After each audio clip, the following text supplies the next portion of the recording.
Jacksepticeye has kept criticizing MrBeast, bringing up issues that have caused a lot of discussion online. Some of the things that have been said about Elon Musk's AI-related business ventures, a finance app for younger people, and MrBeast's presence with Musk when Musk's name came up in connection with the Epstein documents. A lot of people have looked at Jack's old comments on the internet over time. Some say he was right to question MrBeast's growing power on the platform. Jack and Jimmy have been fighting for a few years now, but it became clear in September 2023 when Tommy Innit asked Jack if he thought MrBeast had ruined YouTube in a lie detector test video. Now, Jack, a completely unrelated question. Do you like MrBeast? No. Jack, do you think MrBeast ruined YouTube? Yes. Now, in all honesty, Jack, why? Because it became more about views, money, and popularity than it did about having fun. You just don't think you had fun playing Squid Games? You don't think you had fun riding on yachts? Building wells in Africa? I don't know. If he had fun doing those videos, they'd be longer. We'd see the fun. Ooh. I thought you were going to get me with that one, didn't you? Jack's point of view is based on his knowledge of YouTube's past. He was one of the people who helped shape what many fans call the golden age of YouTube gaming, along with producers like Dan TDM and Markiplier. Back then, developers would just set up OBS, use basic webcams, and record themselves playing games for hours on end. That simple structure became some of the most fun things to do as a kid for millions of kids all over the world. It wasn't about huge production budgets, hours of editing, or giving away millions of dollars. It was just creators playing games on their computers. MrBeast's huge problems and videos that cost a lot of money change how the platform made content. Jimmy angrily responded to the criticism on Twitter, saying that instead of using his money to buy things he didn't need, he put most of it back into making things that would entertain people and motivate them to do good things. This argument led to a heated online debate in which some people agreed with Jack's worries that YouTube was becoming more corporate, while others supported MrBeast's method and the making of a lot of content. But it won't be easy. Good news, you'll have Slackbot, the powerful new AI from Salesforce to help you decipher the puzzle. The promotion put a lot of emphasis on Slackbot, an AI tool that helps automate tasks and communication at work. Many people online are worried, though, because some critics say that these tools could eventually take over some jobs. People also criticize Jimmy for publicly supporting Elon Musk, especially after Musk's name came up in talks about the Epstein documents. Jimmy also tweeted about how much he liked Musk's Neuralink project. Neuralink makes technology that connects computers to brains. This has raised concerns about possible risks and excitement about new ideas.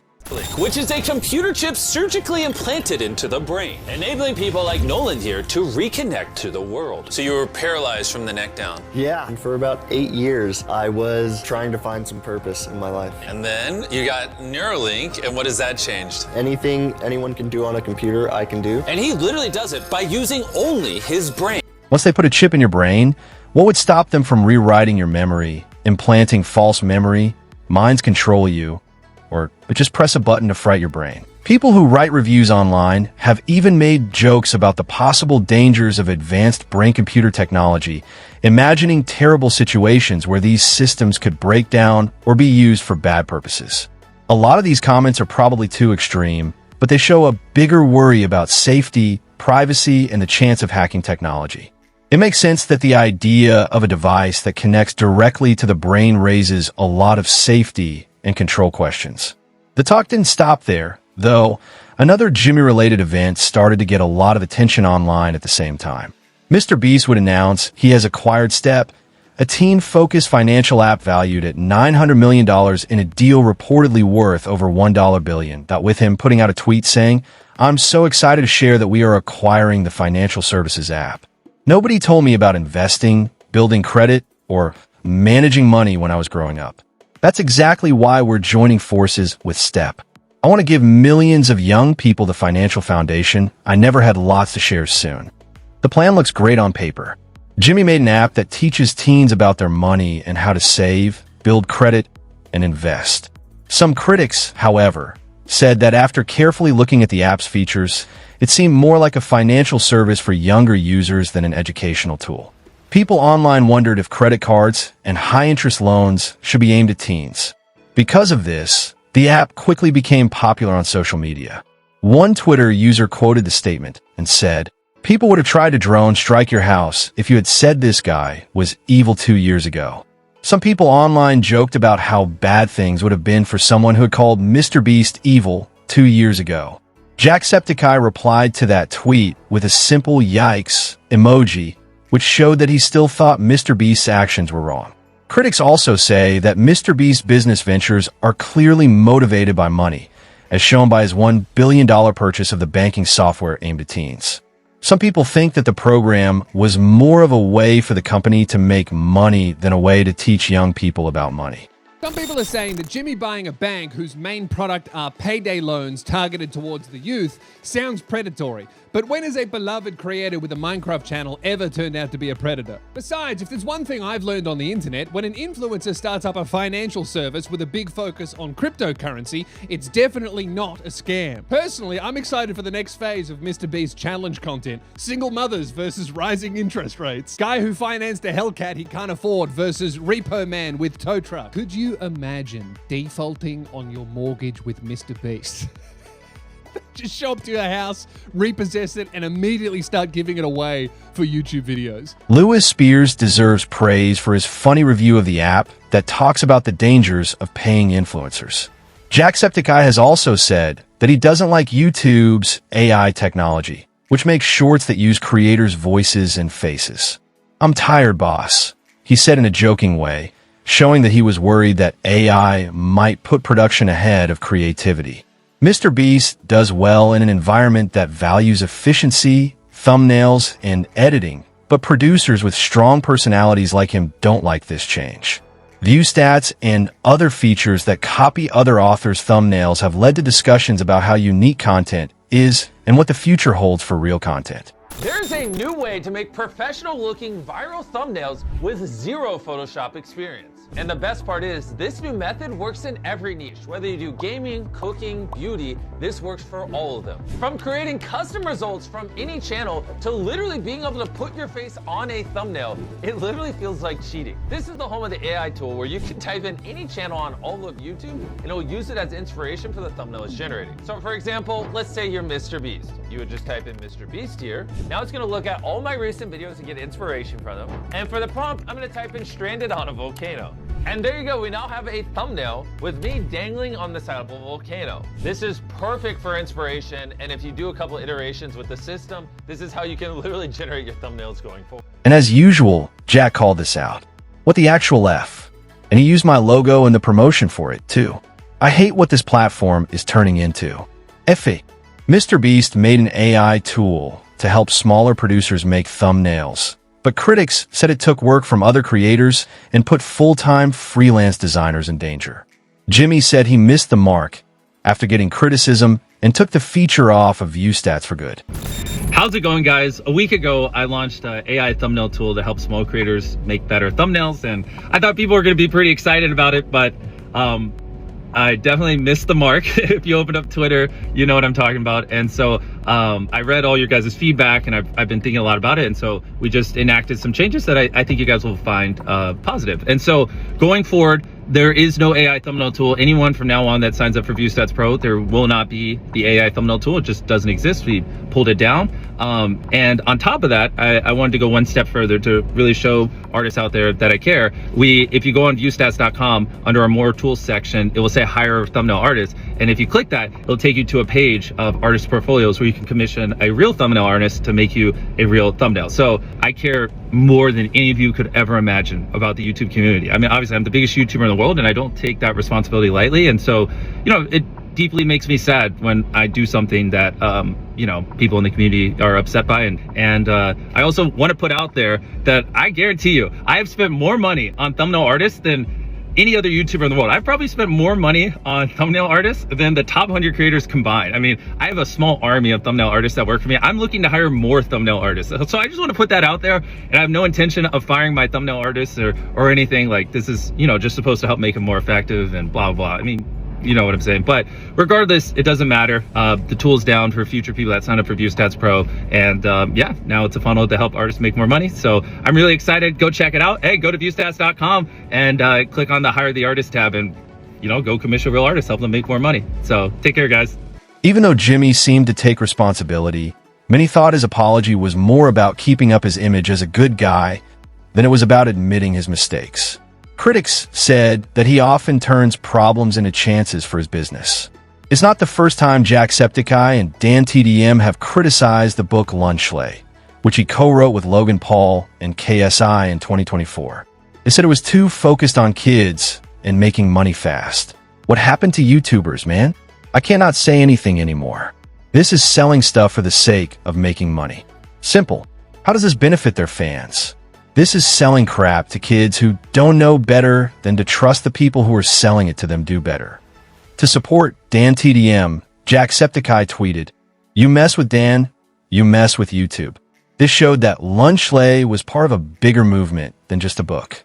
Fans noticed that when YouTubers sold things like energy drinks, burgers, chocolate bars, finance software, and artificial intelligence technologies, the content seemed more commercial than artistic.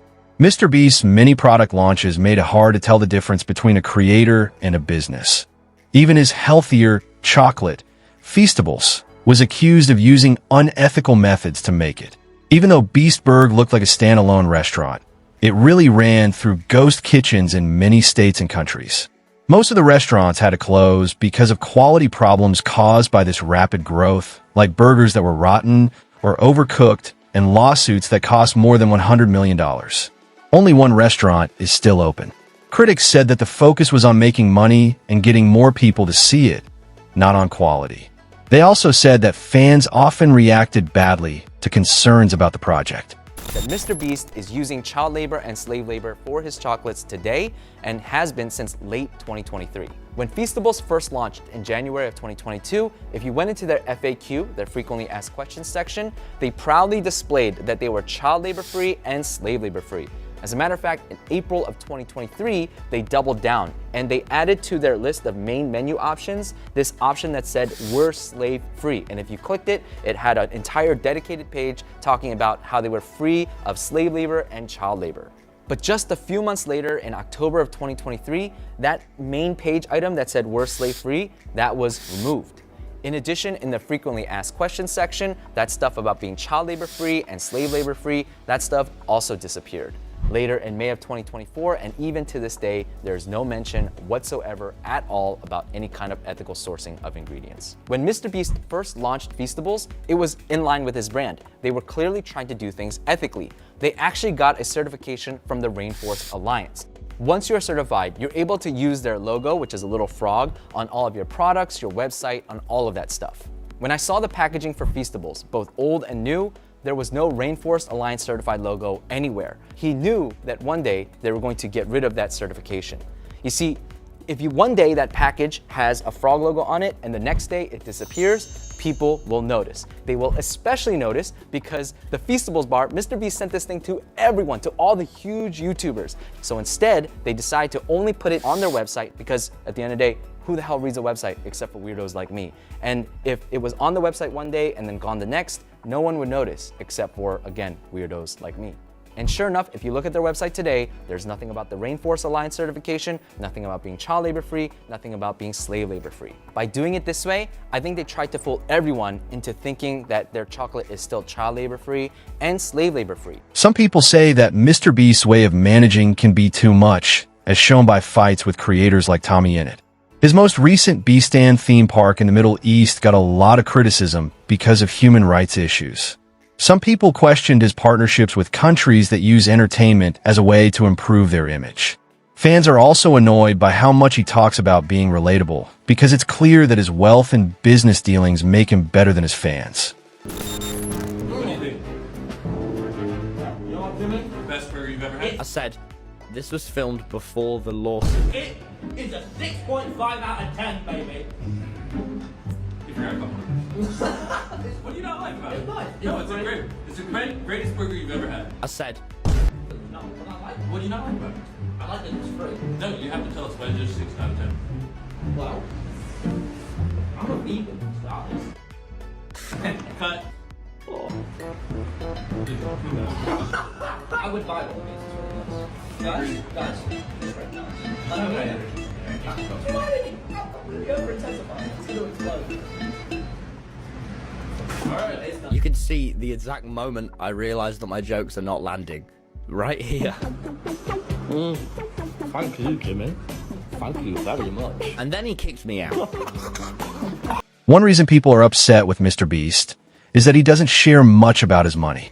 He benefits from being able to use his assets as collateral, and he might be able to avoid paying taxes if any of his businesses are losing money, even though he always talks about being humble. Opponents say that this kind of marketing could trick people, especially when it's used with well-known charitable projects like building schools or giving out prosthetics. People think that these actions are good, but they also think that they're sometimes used as part of planned PR strategies that help his brand instead of the real reason. No one ever believes anything I say. So, I mean, because they're like, you're a billionaire. I'm like, that's net worth. I have negative money right now. I'm borrowing money. That's how little money I have. Technically, everyone watching this video has more money than me in their bank account if you subtract the equity value of my company, which doesn't buy me McDonald's in the morning or whatever. One well-known example is MrBeast charity stream Team Water, which some people say puts show above real generosity. The campaign didn't just ask for small donations. They use high-pressure methods like contacting influencers and asking for money in real time, as shown by claims that even co-workers like Suck were annoyed by the long demands. The charitable project often put viewer interaction and visibility ahead of immediate benefit. Nice to meet you. I'm Jimmy, MrBeast. Yeah, there's this charity thing called Team Water, where every dollar donated is a year of clean water for someone in need. Your friends here were saying you were a very generous soul. Are you really gonna do this shit? I fucking did the McDonald's drive-through, man. Is this gonna happen to me? Just give me a number, Jimmy. All right, so Jinxie, Logan, they both just committed 100 grand and 100K? No way. I see tweets all the time about how you're the most watched Twitch streamer, like watch time every month. You're like crushing it. And you know what? You know how much I get paid for that? 17 cents. It's a big day for me. I'll donate. I'll donate, Jimmy. I'm not gonna donate $100,000. I'm gonna be honest. That's a lot of money. You're putting people on the spot. Put me on the spot too, man. And now I'm broke. Y'all trying to make me look like an asshole. That's what's going on. I know what's going on here. Wait, should we go for 10 mil? 10 mil? No, I just throwing it out there. I mean, 10 million's a nice round number. No. I was kidding. But or less. I'm gonna give it a buck.